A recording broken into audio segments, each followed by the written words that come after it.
వాకిలి తురుక్కు కడుతుంది. ഇല്ല.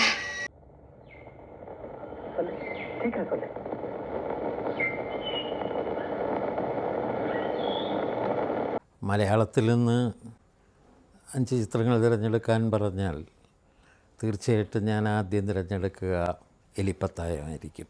മലയാള സിനിമയിൽ ഭാഷാപരമായ ഒരു ശുദ്ധത ആദ്യം കൊണ്ടുവന്നതും അത് തൻ്റെ ചലച്ചിത്രങ്ങളിൽ നിലനിർത്തിയതും അടൂർ ഗോപാലകൃഷ്ണനാണ്. നമ്മുടെ സിനിമയുടെ ഒരു കാലഘട്ടത്തിലെ സുഹൃതങ്ങളാണ് അടൂരിനെ പോലെ അരവിന്ദനും. പല കാരണങ്ങളുകൊണ്ടും ചിദംബരം എനിക്ക് വളരെ ഇഷ്ടപ്പെട്ട ഒരു ചലച്ചിത്രമാണ്. ഞാൻ ശുപാർശ ചെയ്യുന്ന ചിത്രമാണ്. മലയാള സിനിമ എടുക്കുമ്പോൾ ചരിത്രപരമായിട്ട് വളരെ പ്രാധാന്യമുള്ള ഒരു സിനിമയാണ് ഓളവും തീരവും. ഓളവും തീരവും ആണ് ആദ്യമായിട്ട് ക്ലോസപ്പുകളുടെ മനോഹാരിത മലയാള സിനിമയിൽ അവതരിപ്പിക്കുന്നത്. തീർച്ചയായും മലയാളത്തിൽ 5 ചിത്രങ്ങൾ തിരഞ്ഞെടുക്കുമ്പോൾ ചെമ്മീൻ ഒഴിവാക്കാൻ വയ്യ.